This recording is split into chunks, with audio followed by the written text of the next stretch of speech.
A bit of a disclaimer for this video. I will be saying a few bad words, and if you don't like me saying a few bad words, then you don't want to watch this video. Also, if you don't like people who are transgender, also don't watch this video, because I don't want to deal with your bullshit. That was a bad word I said. Have fun watching my video, and thanks for considering watching. Disclaimer number 2. I was supposed to use a webcam for this video, but my sister didn't give it to me, I don't think so. I just took a few photos and then just slapped them in the video, so have fun looking at my face and listening to my voice. Hello. I am the Ghost Guy, also known as Corrosive Ghost on this YouTube channel, and Gabe by people who I know personally. And I do things, and today is quite different from what I usually do on this channel. Not that I have like a lot of content, but this is something I kind of wanted to talk about because, well, it's not really like talk about, it's more like I wanted to record this and basically document how I am before I get into this thing that I'm going to talk about in just a second. And I'm not one for generally being open about this sort of topic, mainly because generally talking about like it being my identity, it makes me uncomfortable. It reminds me that I won't be the quote-unquote real thing, because there will be people out there that'll be like, you can't be this thing because blah blah blah, you'll never be able to do it. And there's always going to be people out there, and it's mainly why I stealth constantly, if it's not obvious by now. No, I'm not gay, I'm bisexual, but that's not it. I am a transgender man, if you couldn't tell by my very childish voice. And I usually do get like misgendered because of my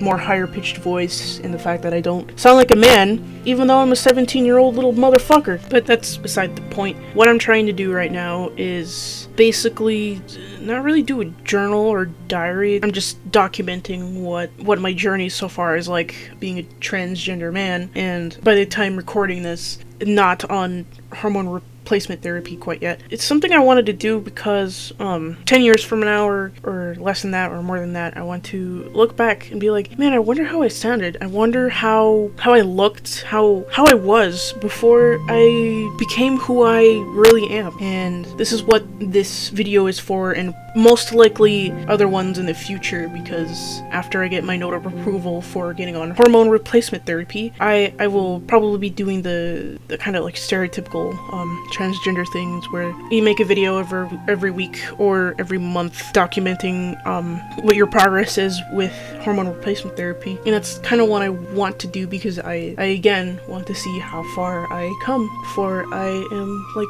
30 or something. Let me tell you how I kind of came to be. I don't be like, oh, I'm like the best trans man in the goddamn galaxy, because I really I really am not. Basically, throughout my childhood, I was never a very feminine girl. It's like that stereotypical trans guy thing where I didn't really like playing with girl toys, and I didn't like girl music. I did have a lot of like friends that were girls, but I just felt masculine in a way. My whole life I always disliked wearing feminine leaning clothing, like fit shirts, dresses, skirts, makeup. All of those things have always made me like incredibly uncomfortable wearing. To this day, it does still make me very uncomfortable to wear, but there are things that I can tolerate wearing, like earrings and other piercings. There are several things, probably just that. I don't know, I'm like really stupid, I haven't slept.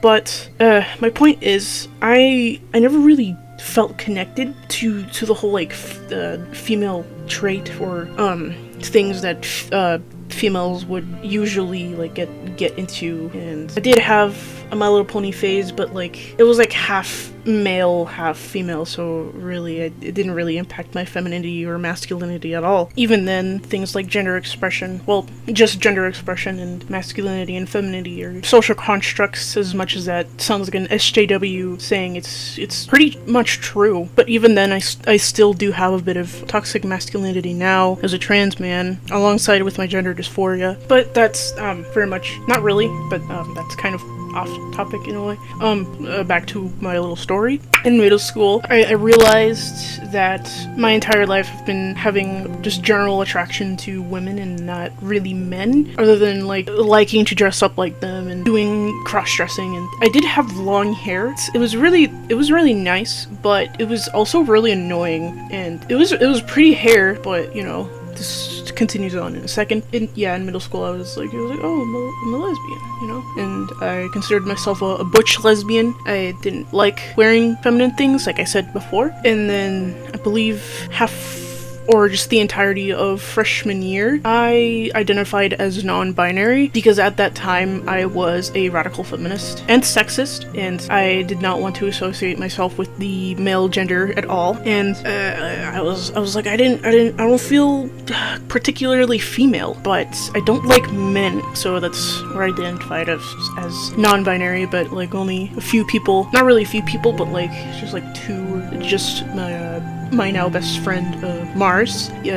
At the time, I told him, I was like, hey, I wanna go by Tip and use they them pronouns, and he very much respected that. And even if I do use a different identity now, I still appreciated him doing that. Speaking of Mars, well, I'll get to that in like after this little thing. I used to go to this Dungeons and Dragons club at the high school I went to. It was made up of like mostly guys, rarely any like girls there, and you know, that whatever. I was in a party, and we usually do our thing during Thursdays after school for about two hours, I think. And you know, we all go home. Every other week they would do campaigns outside of school during the weekend, specifically Saturday. And one time I participated because I don't like going outside of my house. I'm introverted a bit. My party didn't really show up, so I was just kind of like sitting there and just texting Mars, just going through my phone, doing stuff on my phone, just on my phone. And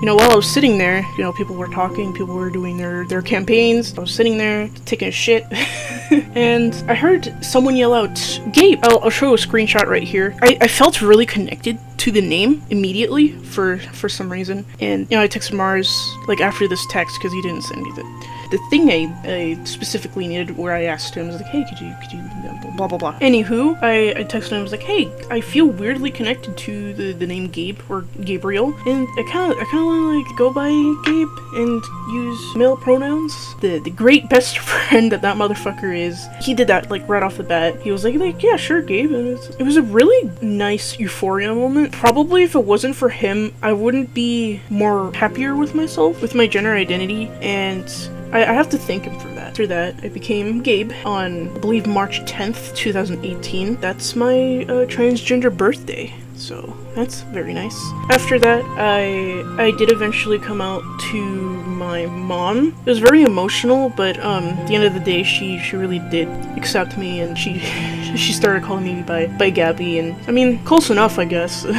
Before my mom, I told my sister, because she's more accepting about like LGBT stuff, and I felt more comfortable talking to her. My brother is kind of a weird story. I think he was like second to last person that I came out to, or I think he just like generally like just kind of predicted that I would. I love my brother a lot, but like probably like a year prior to me finding my identity, he had said something about like how people who are transgender are people with mental illnesses, which is not really the case if you really, you know, want to go with the psychology part of being transgender. But no, it's not something that you can cure. But I was always nervous coming out to my brother because I thought that he would see me as some like sick SJW, and he would stop talking to me because he was the member of the family that I would like talking about video games and like shows that were like kind of for nerds. And he was generally really fun to hang out with and play games with. You know, eventually I did come out to him, and he was fairly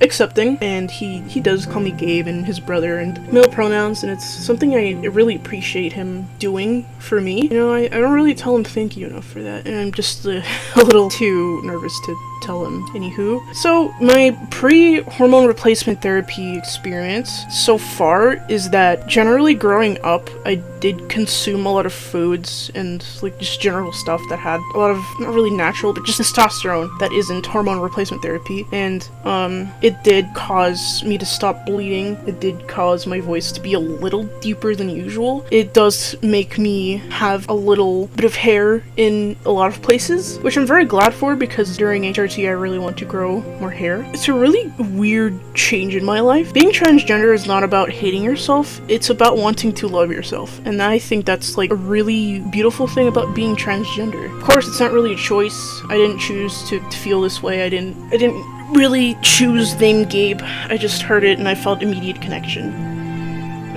There's my kitty cat. Since the beginning of 2020, my mom has been bringing me to a like health clinic or like just like a health center that's LGBT inclusive. So if you were to be gay or transgender, they would, you know, treat you without disrespect and stuff that is now legal thanks to our totally amazing and wonderful president.